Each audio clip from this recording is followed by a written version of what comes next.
Okay, I guess that is going then. Hi, everybody. I'm Timothy Perkins. We're going to be debating the topic that you see here. Voluntarism is a valuable political ideology.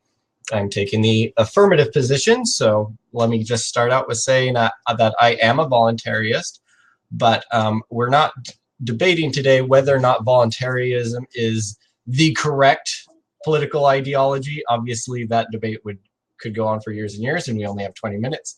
So we're going to try and keep the debate focused today on why voluntarism is a valuable political ideology, just as conservatism and liberalism and any other ism that we want to compare it to. So just as a brief description of voluntarism, voluntarism is the idea that human action should be voluntary. That means that it is not coerced by violence.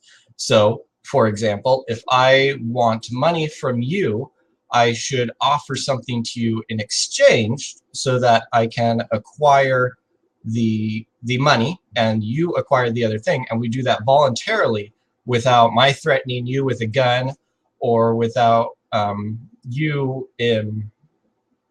likewise threatening me with a gun for whatever you wanted to give me the money for. So taking that really basic concept, and that was just one example, and spreading it out over the entire spectrum of human action is the basic core idea of voluntarism, that we shouldn't be using force on each other to insist that that other people do what we want or give us things that we want. So I'm going to go ahead and pass it to my opponent, and he'll give you a brief description of why he thinks that doesn't make it a valuable political. Thanks, Timothy. First, I want to thank Chelsea and Yaz and everyone at Call Out for the opportunity to debate you in the third round today. I'm sure we're both really happy to be here. The first thing I want to say is, of course, we can't talk about if this is the right solution for today, because obviously it isn't.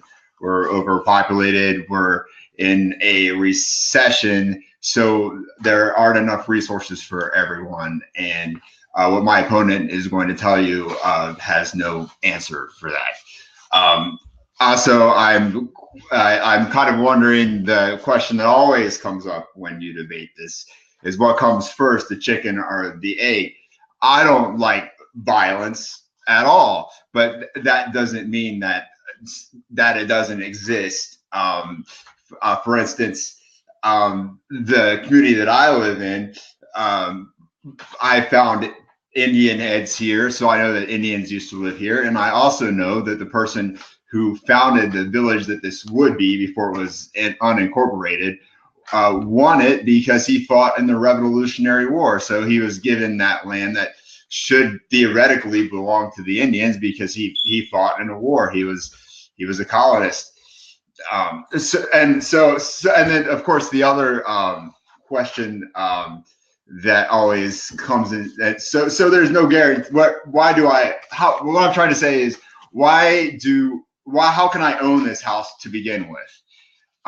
So there's just a lot of what ifs here, and it's not a solution that would have merit today, and are not even to the extent where I think you couldn't compare it to liberalism or conservatism or any other ism, because this is a very extreme view of property rights. I mean, even I'm usually the guy who would kind of argue for this thing, but today, I just can't do that because I just don't feel that this is a reasonable solution at all. So I'm going to go ahead and pass it back. All right, thanks, Julian. So I want to address a couple of those things that you brought up just now. One is that you stated that there are not enough resources. So I'll address this first real quick and then pass the mic back to you. We have about the same amount of time left. How does violence make more resources to go around? because the basic idea of voluntarism is actually, part of the idea is that violence destroys resources, it destroys people, and it destroys physical items as well, and it takes up everybody's time when they could be being productive or enjoying leisure time, not fearing for their lives. And I want to know how you can justify the argument that violence is necessary because there aren't enough resources. Because to back that up, you have to come up with a way that violence creates a way for the resources to. Well, this is the chicken and the egg again. Because let's say we're in a third world country like in Africa, and we're in Somalia or Sudan, and the resources have already been taken away from us. So the violence will be an answer to find those resources and to take them from the other party. An example of this, I think, could be found in primates. They might have a peaceful society that could theoretically be called anarchy because they don't have any money. They're not trading money. But these primates, they might see a mate in another society that they want. So they might use violence to get that mate, or they can see that the other community, the other primates have those resources and they don't. So that would start a war. So it's the chicken and the egg again. Okay, so you're saying that because violence, and I'll pass it back for just a quick yes or no. You're saying that because violence has been used in the past, violence is needed to continue? Well, there's always going to be violence. It's just an equation that's out there. Okay, and to be clear, I don't necessarily disagree with that. And voluntarism doesn't say all violence will magically disappear. What it does establish is what the ethical implications of violence are, and whether or not violence should be used, and in what circumstances it is acceptable to use violence, such as in self-defense. So it's not a magic wand. Nothing is. No political ideology can claim to be, although some do. So again, we come back to this idea that you were covering, which is that third party. Now we're talking about third world countries with their resources already taken. The violence was used to take that away, which my ideology would say was wrong. And now you're saying violence is going to be used to get that back, which my ideology would say would be all right, and depending obviously on the very specific circumstances of any particular good or any particular person. So recovering your rightfully owned property is a perfectly fine exercise in justice. So how does perpetuating a cycle of initiating violence help to solve? So perhaps we're getting a little bit confused here now, I'm seeing, on whether any violence is allowed. So perhaps you want to clarify real quick whether that's your impression of voluntarism. Okay, well, let's go back to this example of Africa. The reason the people are fighting to begin with, and this is actually in the time where Sudan and Somalia became destabilized, the majority of wars were not between nations, they were between people. And the reason is because they didn't have enough resources. It wasn't violence that took away their resources. Even if that were true, that doesn't mean that because there's one loaf of bread and you and I have to fight for it, that the stronger person is going to get the loaf of bread. Because that's how it works. That's our nature. That's how animals act, and humans are the worst. Okay, so if I can kind of condense your argument. So the reason why there is violence is that there are scarce resources that we need to figure out how to. That would be a cause for violence. It's not the reason. It's not always the reason for violence. There's many reasons that wars start. Maybe separate clans don't get along. We have the Crusades. But no, if there's only one loaf of bread and two people or two families, the stronger opponent's going to win, and that's how it works in nature. That's Star Wars. Okay, so how though does that invalidate the idea that violence should not be being used? Because the idea of voluntarism isn't that resources aren't scarce, that it actually quite the reverse. It says that violence destroys resources and makes them even more scarce, and that is a reason not to use violence. But also the idea of, if you're the current owner of something and you're the rightful owner of it, then violence shouldn't be used against you to take it away just because somebody else doesn't have that thing. And again, we're not discussing whether or not voluntarism is absolutely correct. I happen to believe that it is a correct ideology, but we're discussing whether or not it is a valuable political ideology. And so again, we have to kind of come back to, if you and I are in conflict over a loaf of bread and it is your loaf of bread, so my political ideology would say I should not use violence against you to take that loaf of bread. How is that not a politically valuable ideology? There is no validity here because you're assuming two things. You said that it's my loaf of bread. It may not be my loaf of bread. It could be water. It could literally be water because that's how many people live in this world, and that is how overpopulated it could get. We have twice the population we did in 1940, and if things don't change, it'll double again by 2050. So you're assuming it's my loaf of bread. I'm saying that's the resource that's outside you and I. We have to fight for it to survive, just as if we were hunting. So if we were hunting a bird, a deer, I don't own the deer any more than you do, but there's only one deer and we both have a family to feed. So you're assuming things. And the other thing that you're assuming is just because I believe that I should only use violence in the case of self-defense, which I do, doesn't mean that the guy who just jumped in front of me in the street and tried to mug me, but was luckily more afraid of me because fight or flight kicked in, and I got angry at him. He doesn't care. He doesn't care because for him it's easier to mug me or bother me to have to go out and work for a low wage. Or maybe he doesn't. He's not even trying to find resources to eat. He needs, obviously that person probably has a problem that they're trying to feed. So for him, he needs to create the capital, and he's going to attack me. And yes, that's morally wrong, but that doesn't mean that universally people are going to believe that. It's not a universal thing. It's your own philosophy. You're saying I have voluntarily decided this, but you're not. That doesn't mean that the other person does. And it doesn't mean that it doesn't work that way in nature, because we have to compete for these resources. Okay, so there's a couple things there. One is within voluntarism, there is the idea of how property ownership works. And the idea is there's this resource, it's in nature. So the deer, in your example, this resource, it's out in nature. Nobody's touched it yet. Nobody's claimed it.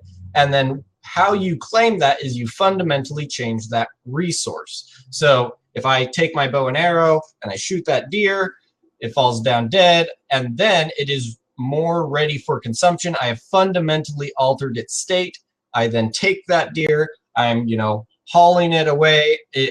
Obviously I've fundamentally changed the aspect of that resource. It is now able to be used. So I can use the hide, I can use the antlers, I can use meat, all of those things, and therefore it is mine. Now, and that is how all property ownership starts. I'd be very interested to hear if you have another idea as to how that would work, as far as the origin of property. So then I can take that, I can trade that back and forth, and then you then said, what if somebody takes that from me or from you? I think you were using yourself in the example, but anyway, what if somebody takes that from me? You stated that would be morally wrong. So you're saying that the voluntarist idea of theft is wrong, and not only voluntarism, of course, but the general idea that theft is wrong. You're saying that makes it not a valuable political ideology because some people will ignore it. So I mean, if we applied this to all truth, we could say, well, it does no good to discuss morals and ethics at all because some people are going to ignore them. So how can you rectify this kind of inconsistency, and can you provide a different idea of how property rights originate?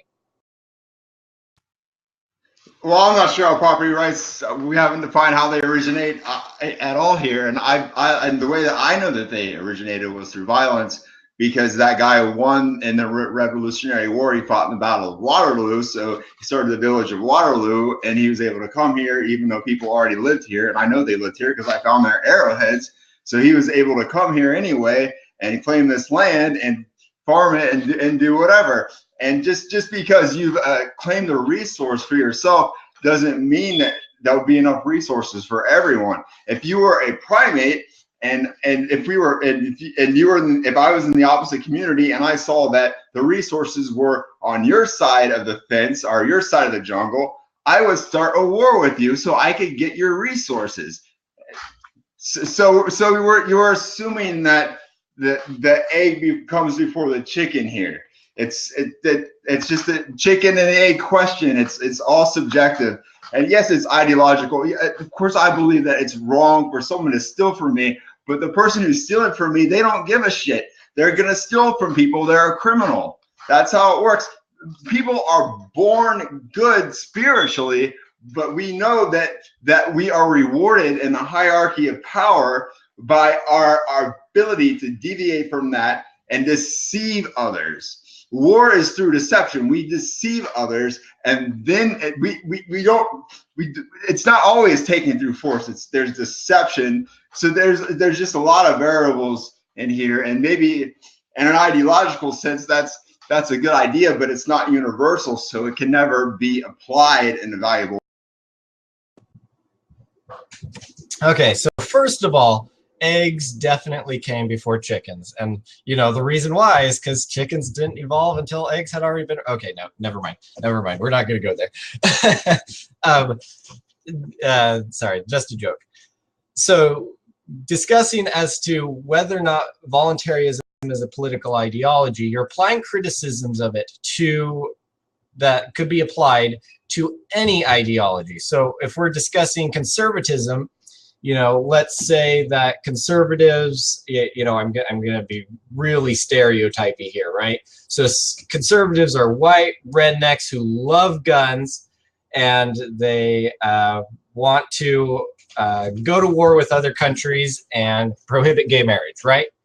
And so then we can say, well, conservatism isn't a valuable political ideology because people are going to have gay relations, and going to war with other countries isn't a good idea, or any of those other things. Maybe their love of guns makes them more violent, something like that. But just dismissing their ideology because not everybody's going to comply with it isn't an argument that you consistently apply to voluntarism and everything else. Any ideology, if universalized, if everybody knows about it, everybody's heard about it, and then some people ignore it, that's going to be the case for any ideology, not just voluntarism.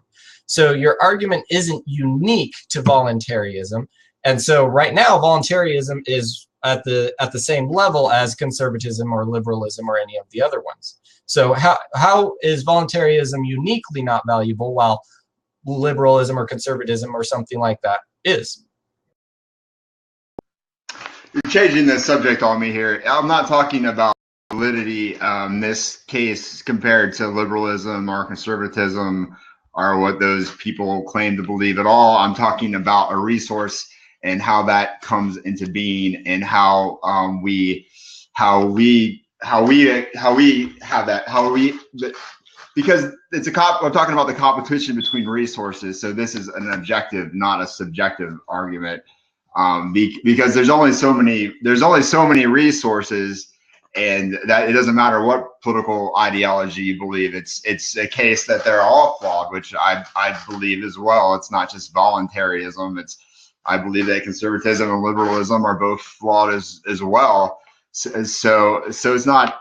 This is an objective argument about in the case of theft of ownership, and you have yet to tell me how ownership comes into being outside of violence. So I really doubt that you can explain to me how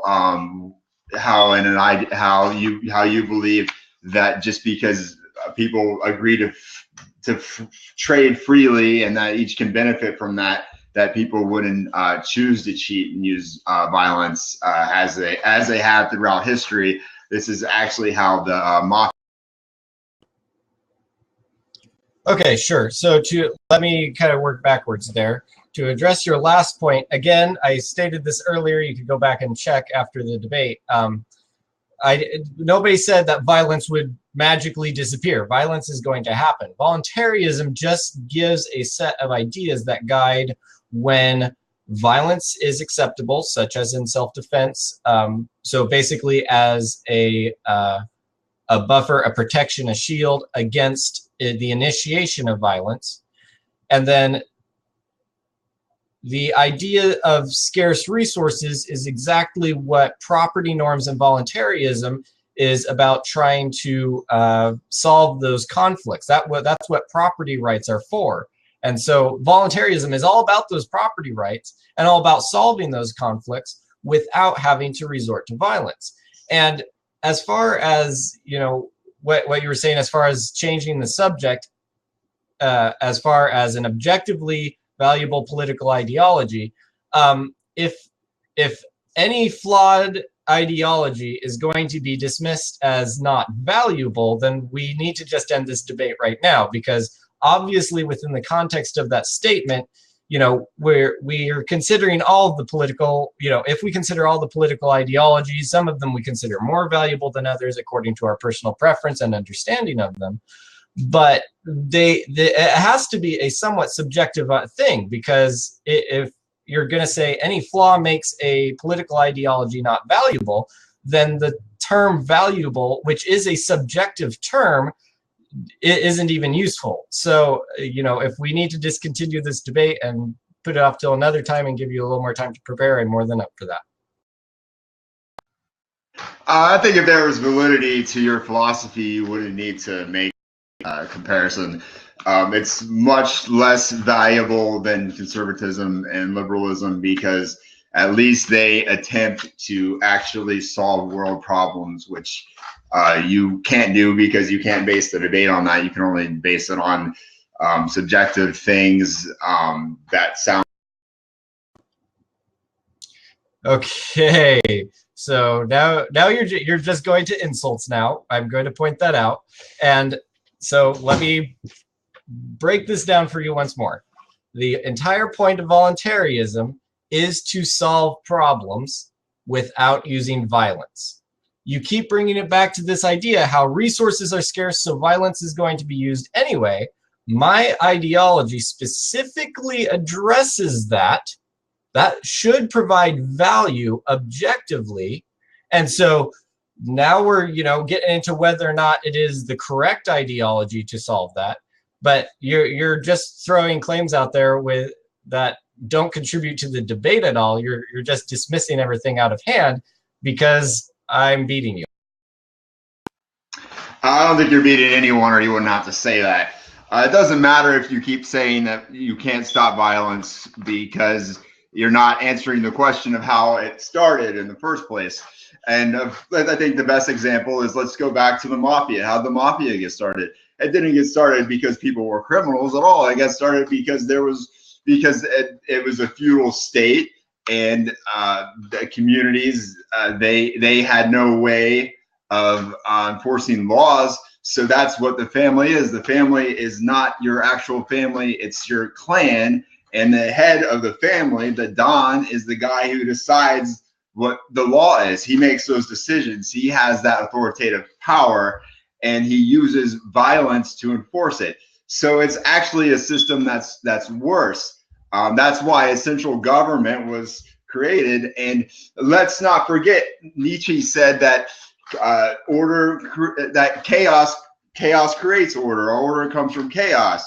Pluto said that said that by not choosing authority, you give someone else the authority to choose. So this is just really an impossibility and a circular argument in itself that could never. Okay, so I just want to point out that debate topic is voluntarism is a valuable political ideology. And the idea of value is a subjective term. It is a subjective concept. And so the term valuable means that we have to be comparing it to other ideologies. So in order to defend the stances that you're taking, you would have to demonstrate that voluntarism is not valuable in comparison to other ideologies. You would have to say voluntarism is way down here because this, and this. And you're not doing that. You're just saying it won't work because people will ignore it. But that is true of any ideology. So again, you're just ignoring the very basic arguments that I'm making. And to bring it back to the idea of why violence occurs, voluntarism addresses that. Voluntarism specifically says that the initiation of force is wrong. The reason why force is initiated is because of scarce resources. The fact that there is not enough water in this particular amount of land where there's this enough number of people means that there's conflict over scarce resources. And the whole point of property rights and the whole point of property norms is to solve those conflicts. That is the entire point. Why do you have a title on your house? And I know that you're saying that your house is built on Indian land, but anyway, why do you have a title to your house? So that somebody else can't just come up and say, hey, I want that, give it to me. The whole point is for property, the whole point of property rights is to solve conflict over scarce resources. And then you're saying that that makes the ideology not valuable when the entire ideology is addressing conflict over scarce resources, just as conservatism and liberalism attempt to do. So you need to demonstrate how voluntarism is uniquely not valuable compared to any other ideology because we are having a That's very simple. Both liberalism and conservatism would account for the hierarchy of power. That doesn't mean that they're correct. It just means that they account for a hierarchy of power. Traditionally, anarchists would account for a hierarchy of power and claim that that hierarchy of power is the problem. But in your case, your kind of anarchy just ignores that the hierarchy exists at all and just says, I have more freedoms if I just handed myself over to that hierarchy of power. Both conservatives and liberals, I'm sure that they would both make a case to either of us that they have some sort of answer for the hierarchy of power. If maybe they believe that by cutting taxes that they could fight the hierarchy of power because it's wrong for someone to impose a tax on them because they're a conservative, or the opposite. They might believe that the hierarchy of power, that they need that because there's no way for they work 2 jobs for minimum wage, but they still have to use food stamps and heap assistance even though they work like 80 hours a week. So for them, they're dependent on those things, and they see that as a way of breaking the hierarchy of power. That's not a case for or against those things. It's just saying that that these people are trying to answer that question that you're ignoring. So that's the difference between your philosophy and conservatism and liberalism, is that they account for a hierarchy of power and they try to offer solutions to that. Now, you're probably going to tell me that this is a way for people to negotiate those things fairly, but it isn't, because we have seen it fail throughout history. Because not only in this example of how the mafia was created out of a similar system with less government, because there was no one to tell them that they can't do that. There was no one to stop them. But let's say we're going to go back. Let's go back to Africa, and let's go back to a country that has been destabilized, like Somalia, where they would have to literally fight each other just for a meal. there's no accountability for how the power structure would fall into place there either. And so yeah, you're not being accountable for the hierarchy of power which exists, if you want it to or not, and you're only shooting yourself in the foot by not.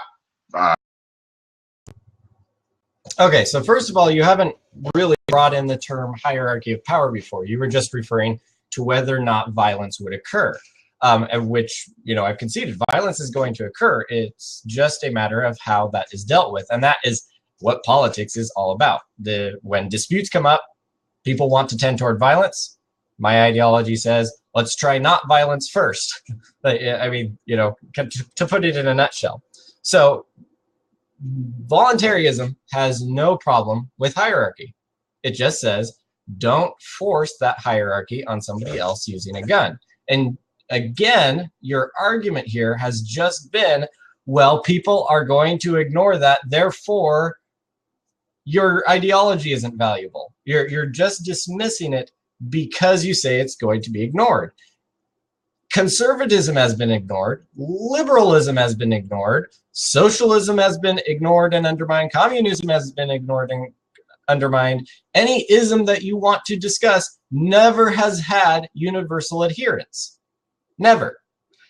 Then to discuss, so again, you have not made a unique argument against voluntarism as to why it is not valuable when these other ideologies can be considered valuable, although I hesitate to call communism valuable.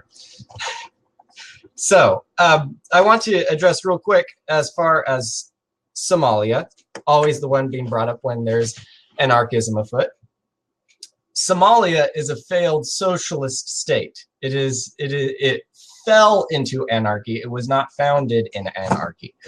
And I am not personally an anarchist because the term anarchy means without rulers, and voluntarism has no problem with the hierarchy of power. It just addresses how that should come about. So please explain once again how apparently I'm ignoring all your points and running in circles. Well, first of all, you're telling me that people that you're against using violence but will exist anyways. So that's not really a definitive an answer. I'm sure that both liberals and conservatives would tell either one of us that they're against war and mean it, even though both of us probably agree that neither one of them actually are and don't have no idea how many wars are even going on. And so even though you think in a way that you can establish a system without violence, there's nothing to stop someone else from fighting you, and you know they will. Yes, Somalia, it was socialism that destabilized Somalia, but that doesn't mean that when it was destabilized, the situation got any better. It didn't. It became Sharia law. The tribes fought each other. I know Somalis. There's many of them. I'm sure you've heard, who live here in Columbus, and if they even see someone who's in another tribe, that's actually bad, because they could literally, even here in the United States, in Columbus, Ohio, get in a fight with them. So I think you're really just not answering my questions. You're just kind of jumping to the conclusion that you're. Well, I've addressed every one of your points, so you know the viewers are going to have to decide whether or not that's accurate for me to say. When you say that my system doesn't have anything to stop violence, what do you mean? I didn't say that. What I'm saying is that you can't account, that you're not accounting for it. Not that you don't have a way to stop it. I'm sure that you do. But I mean, how would you? Well, first of all, self-defense. That's the thing that's been brought up from the very beginning. And then there's the idea of cooperative self-defense. If there's these socialists out there. We'll use that as an example. These Somali socialists who are just really violent and they don't like other people, maybe me and all my neighbors say, hey, you know, at the first sign of trouble, we're going to all join together in the middle of town with guns and then spread out and form a defensive perimeter and protect ourselves. You know, there's a million different ways that you can do that without using violence, you know, aiming a gun at my neighbor and conscript. Oh, that was really broken up. I think there's a lot of ways to negotiate without violence, but that day when that guy tried to mug me, and thankfully he was more scared of me than I was of him, I don't think he had that. Okay, so I only have 1:30 left. You have about 3 minutes left. If you could catch up by explaining how voluntarism is not valuable compared to conservatism and liberalism, considering that I have addressed the fact that I have a method in my system for dealing with violence, and I acknowledge that violence will happen. They are all just different ways of addressing how property rights are going to be dealt with. Yeah, it goes back to the hierarchy of power, and you're just not, you're not answering for that, and how because we do not gain power externally or internally from being nice. We might use charm to get it, but the charm is just enough for me to stab you in the back. Okay, so how are you defining power there? The same way that primates would have power. It's a structure where you have an alpha, an omega, and a beta. Okay, so you're saying that because the animal kingdom has alphas and betas, and you know, depending on the species, you know, the females and males have different roles or reversed roles. You're saying that because of that, my political ideology is not even. Well, yeah.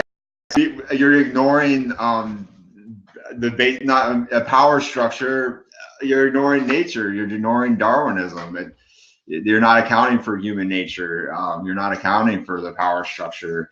You're not accounting for how things come into being, and you have no way of enforcing that because, for instance, the Magna Carta, that was how people were assumed to be free before we had a constitution, but it didn't guarantee any rights, so they had to be interpreted by the mafia don or the feudal lord or whoever it was. So, okay, so your argument is that because people are going to ignore it, therefore it's not valid or valuable. And that applies to any ideology. No ideology is likely to be universally accepted and followed. So you just haven't provided a unique argument as to why voluntarism is not a valuable political ideology. Go ahead and use your last 1:30 to try and catch up. well, it's too bad that I can't pass it back to catch up there because you haven't answered that question either. So I think what this comes down to here is that my opponent has a very ideological philosophy that does not account for the problems of today. And yes, I have answered how this is different from liberalism and conservatism or any other ism because it does not account, as I said, for the basic power structure that we see in all animals and all primates of the omega, the beta, and the alpha, and how we know that they will compete externally and internally for those things. And we have seen this fail throughout history.